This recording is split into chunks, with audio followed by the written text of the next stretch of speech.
My name is Capsey Knight, and if someone had told me that the man I loved more than my own life would become the reason I lost my first child, I would have called them heartless. Because I trusted my husband. I believed that no matter what happened in life, Kane Williamson would always protect me. I couldn't have been more wrong. Exactly 1 hour before I was supposed to give birth, my husband looked me straight in the eyes. Not with love, not with concern, but with hatred. Hatred I had never seen before. Then, he did something that changed my life forever.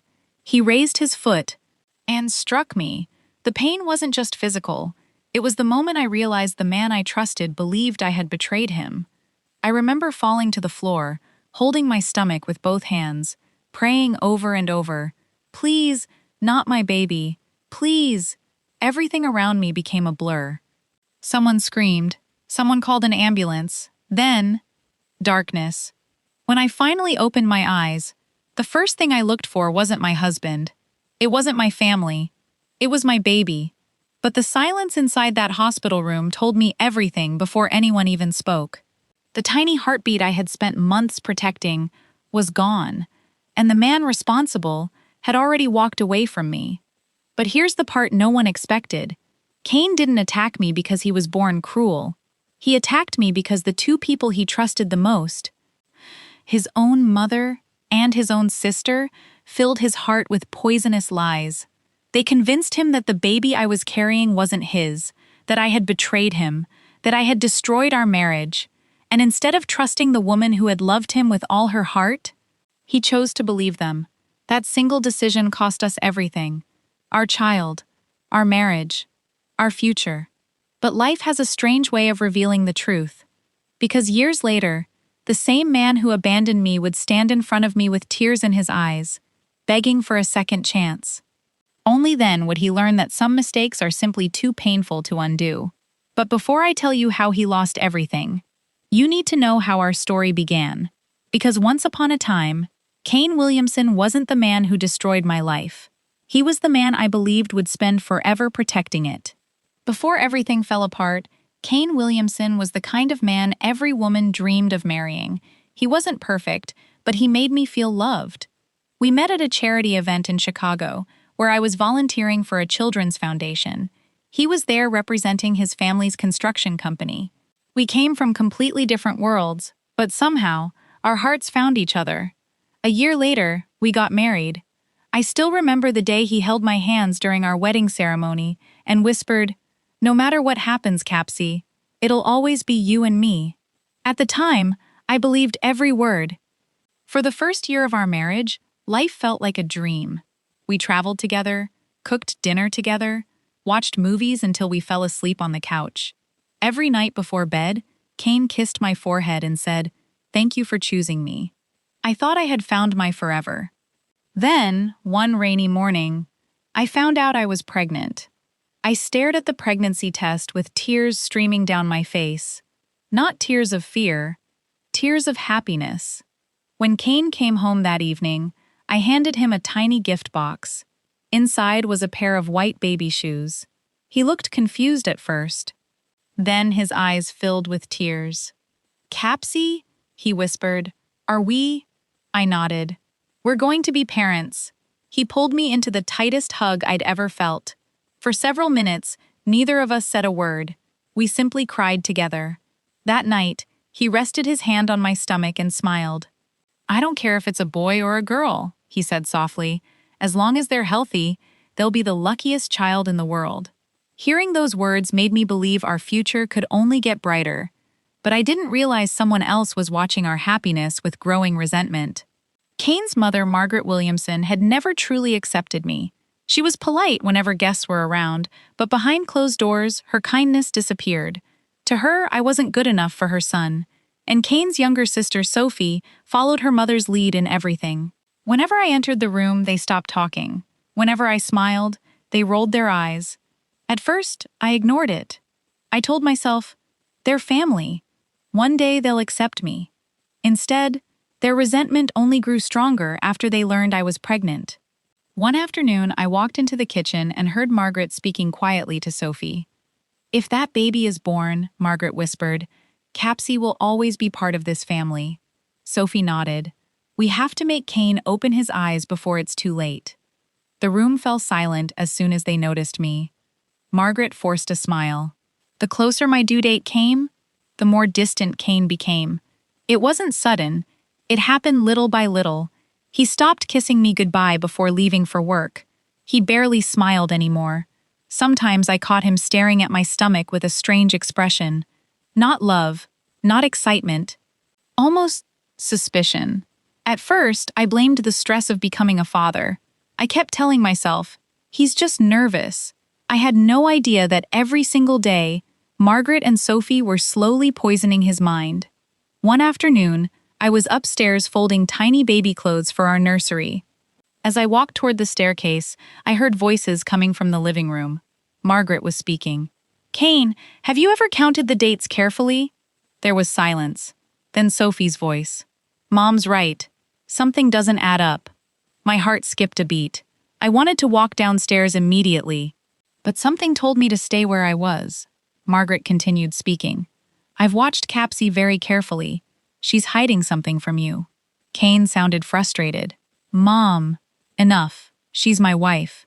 For a brief moment, I smiled. I thought he trusted me. Then Margaret quietly replied, Trust is earned, Kane. Not given blindly. Sophie added, Everyone can see it except you. I couldn't hear the rest. Their voices became softer. A few minutes later, Kane walked upstairs. His face looked pale. When he saw me, he forced a smile. Everything okay? I asked. He nodded. Yeah, just tired. But his eyes told a different story. That night, he didn't place his hand on my stomach like he always did. He didn't ask how the baby was. He simply turned away and fell asleep. For the first time during my pregnancy, I cried quietly beside the man I loved. Days passed. The atmosphere inside the house became unbearable. Margaret constantly made cruel comments. Some women are very good at keeping secrets. Sophie laughed every time she said it. Whenever I entered the room, they suddenly became silent. I asked Kane several times, Have I done something wrong? He always gave the same answer. No, you're imagining things. But he stopped looking into my eyes. The trust between us was disappearing, and I didn't even know why. Then, the day finally arrived. The day I had waited 9 long months for. I woke up early with excitement. Our baby's room was ready. The hospital bag was packed. I stood in front of the mirror, gently holding my stomach. We're finally going to meet today, I whispered to my baby with a smile. A few minutes later, my first contractions began. I called out, Kane, I think it's time. He came downstairs, grabbed the hospital bag, and helped me toward the front door. For one brief moment, I thought everything was going to be okay. But just as we reached the entrance, Margaret stopped him. Kane, before you leave, there's something you deserve to know. He turned around. What is it? Margaret looked directly at my stomach before saying, That baby isn't yours. The world seemed to stop. I stared at her in complete shock. What? Before I could even finish speaking, Sophie pulled out her phone. Look at these messages, she said. People have been talking about Capsey for months. I couldn't even recognize the screenshots. They were fake, completely fake. But Kane didn't know that. His face changed. The confusion in his eyes slowly turned into anger. Kane! I cried. Please look at me. None of this is true. He didn't answer. Instead, he clenched his fists.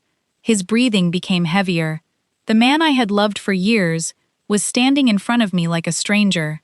Then he asked the question that broke my heart. Tell me the truth, Capsey. Is this baby really mine? Tears rolled down my face.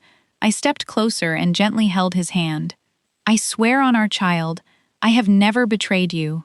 For a second, it looked like he wanted to believe me, but then Margaret whispered only 4 words. She's lying to you. Those 4 words changed everything. The moment Margaret whispered, She's lying to you, I felt my entire world collapse. I looked straight into Kane's eyes. The man who had once promised to trust me for the rest of our lives was looking at me as if I were a complete stranger. Tears streamed down my face. Kane, please, I begged. You know me. You know I could never do something like this." For a split second, I saw doubt in his eyes. I thought he was finally going to listen. Then Sophie stepped forward and held up her phone. "We didn't want to tell you this today," she said, pretending to cry. "But you deserve the truth before another man's child is born into this family." My heart raced. Those screenshots, those messages, they weren't real. Someone had created them. "Kane," I cried. "They're fake. Please, look at me." Not at those lies. But he wasn't listening anymore. Months of poison his mother and sister had poured into his heart exploded in that single moment. His face turned red with anger.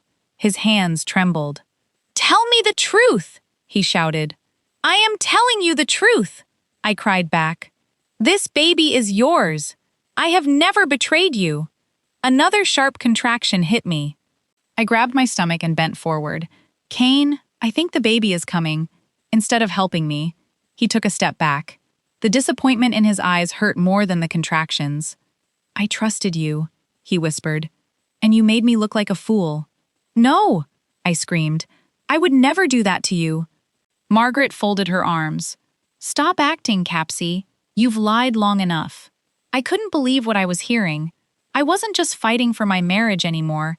I was fighting for the life of my unborn child. Another contraction forced me to my knees. I reached my hand toward Kane. "Please, take me to the hospital. Our baby needs you." For a moment, he didn't move. Then Sophie said quietly, "Don't let her manipulate you again." Those words pushed him over the edge. He looked at me with anger instead of love. Then, he shouted, "I don't want another man's child," before I could even react. He lashed out at me. The force knocked me backward. I hit the floor hard. A sharp pain shot through my body. I wrapped both arms around my stomach. "Kane," I whispered, barely able to breathe. "My baby." The room became silent. Even Margaret and Sophie looked shocked by what had just happened. No one had expected things to go this far. Then I felt something warm. My heart filled with fear. "No, please, not my baby." Margaret's face lost all color. "Kane," she whispered nervously, "I think she really needs a hospital." Only then did panic appear on his face. He took one hesitant step toward me. "Capsey," I looked at him through my tears. The man I loved, the man I trusted, had become the reason I was lying on the floor, praying for my child's life. Within minutes, the sound of sirens echoed outside. Paramedics rushed into the house. One of them knelt beside me. "Stay with us, ma'am. We're taking you to the hospital." As they lifted me onto the stretcher, I reached for Kane one last time. Not because I hated him, but because I still believed the man I married was somewhere inside him. He stood frozen, unable to move, unable to speak, unable to face what had just happened. The ambulance doors closed. As we drove toward the hospital, I placed one trembling hand on my stomach and whispered through my tears, "Please keep fighting. Mommy is right here." Those were the last words I ever spoke to my baby before everything changed forever. When I opened my eyes, everything was white. White walls, white ceiling, white lights. For a few seconds, I couldn't remember where I was. Then the pain hit me, not just in my body, but deep inside my heart. I immediately placed my hand on my stomach. It felt empty. Panic rushed through my body. I looked around the room. There was no baby, no tiny cries, no smiling nurses, just silence. A silence so heavy that I could barely breathe. A nurse noticed I was awake and quickly called the doctor. Moments later, a middle-aged doctor entered my room with tears in his eyes. The moment I saw his expression, I knew. Still, I asked the question every mother hopes she'll never have to ask. "Doctor, where's my baby?" He pulled a chair beside my bed and gently held my hand. "I'm so sorry, Mrs. Knight. We did everything we could, but your baby didn't survive." The world stopped. I stared at him without blinking. "No," I whispered. "No, you're wrong. My baby was fine. I talked to my baby before we left the house. I promised I'd be there." The doctor lowered his head. "I'm truly sorry," I screamed. Not because I wanted to, but because my heart couldn't hold that much pain. The nurses tried to comfort me, but nothing could reach me anymore. A part of me had died that day. Hours later, my parents arrived. The moment my mother saw me, she broke down in tears. She hugged me so tightly that neither of us could speak. My father stood quietly in the corner of the room. I'd never seen him cry before. That day, I did. I looked toward the hospital door over and over again. I kept thinking, Kane will come. He'll explain everything. He'll tell me this was all a terrible mistake. But hour after hour, the door never opened. Late that evening, one of the nurses handed me an envelope. It was left at the front desk for you. I slowly opened it. Inside were divorce papers. There wasn't even a letter, no apology, no explanation, only Kane's signature. My hands shook so badly that the papers slipped onto the bed. The man who should have been mourning the loss of our child with me had chosen to end our marriage instead. The next morning, I finally saw him. He stood outside my hospital room. For one brief second, I thought he had come to apologize. Instead, he remained near the doorway, unable to meet my eyes. I'm sorry this happened, he said quietly. I looked at him in disbelief. This happened? Kane? Our baby died. Our family was destroyed. And that's all you have to say? He stayed silent. Then he whispered, I can't stay. My mother says it's better if we both move on. Those words hurt almost as much as losing my baby. Not because of his mother, but because he still chose to listen to her. I looked at him with tears running down my face. One day, the truth will find you. And when it does, you'll realize you didn't lose a marriage. You lost your child. For the first time, I saw tears in Kane's eyes. But he still turned around and walked away. That was the last time I saw him for 3 years. During those years, I rebuilt my life piece by piece. I went back to school, started working, eventually opened my own counseling center for women recovering from domestic abuse and family betrayal. Helping others slowly healed the parts of me that I thought were gone forever. Then one afternoon, 3 years after the divorce, my office receptionist knocked on my door. Ms. Knight, there's a man here asking for you. He says his name is Kane Williamson. I took a deep breath. The past had finally come looking for me. 3 years had passed since I signed the divorce papers. 3 years since I buried the dreams I had for my family. 3 years since I lost the little life I had loved before I ever got the chance to hold them. Life hadn't become easy, but it had become peaceful. I had stopped asking, why did this happen to me? Instead, I started asking, what kind of woman do I want to become after surviving this? I rebuilt myself one day at a time. The broken woman lying in that hospital bed no longer existed. Then, one rainy afternoon, my receptionist knocked on my office door. Ms. Knight, there's someone here to see you. His name is Kane Williamson. For a few seconds, I couldn't move. The name I had spent years trying to forget was standing just outside my office. I took a deep breath. Send him in. The door slowly opened. I barely recognized him. The confident businessman I had married was gone. His expensive suits had been replaced by simple clothes. His shoulders were bent, his eyes were tired, and for the first time since I had known him, he looked completely broken. The moment our eyes met, he burst into tears. I'm sorry. Those were the first words he spoke. Not hello, not how are you, just, I'm sorry. I looked at him calmly. What brings you here, Kane? He reached into his bag and placed a folder on my desk. Inside were printed emails, phone records, and a report from a digital investigator. With trembling hands, he said, I know the truth now. I remained silent. He continued, I hired investigators after I found messages on Sophie's old laptop. They discovered the screenshots Mom showed me were completely fake. My mother and Sophie created everything. They edited conversations. They spread rumors. They even convinced relatives to repeat those lies until I believed them. His voice cracked. There was never another man. You never betrayed me. The baby, he couldn't finish the sentence. He covered his face and cried. Our baby was mine. Hearing those words didn't bring me peace. They only reminded me of everything that had been taken away. Kane looked at me with unbearable regret. I confronted them. My mother admitted everything. She said she never wanted you in our family because you weren't wealthy enough. Sophie confessed she helped her because she was afraid I'd stop putting my family first. He looked down. I threw them out of my house. I haven't spoken to them in months. Then he slowly walked around my desk and dropped to his knees. I know I don't deserve forgiveness. I know I can't bring our baby back. But I've lived every day wishing I could trade places with the man I used to be. I destroyed the only woman who truly loved me. Tears filled his eyes. Capsey, can you ever forgive me? For a long moment, I simply looked at him. Then I quietly answered, Kane, I forgave you a long time ago.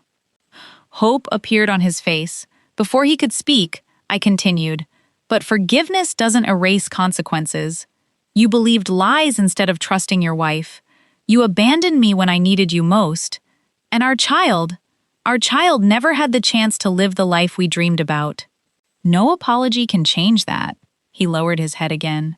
I know. I'll regret it for the rest of my life. I walked to the window and looked outside. For years, I had imagined this moment. I thought seeing him suffer would make me feel better. It didn't, because revenge wasn't what healed me. Peace did. I turned back toward him. I don't hate you anymore, but I can never go back. The woman who loved you died in that hospital. The woman standing in front of you today had to rebuild herself without you. He nodded slowly.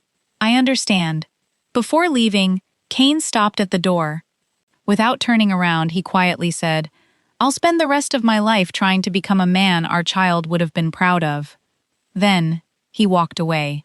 This time, I didn't cry. I didn't stop him. I simply watched the door close. Some people believe the greatest revenge is making those who hurt you suffer. They're wrong. The greatest revenge is building a life so full of peace, strength, and purpose that the people who broke your heart realize they lost someone they could never replace. Because sometimes the deepest scars aren't healed by revenge. They're healed by choosing yourself.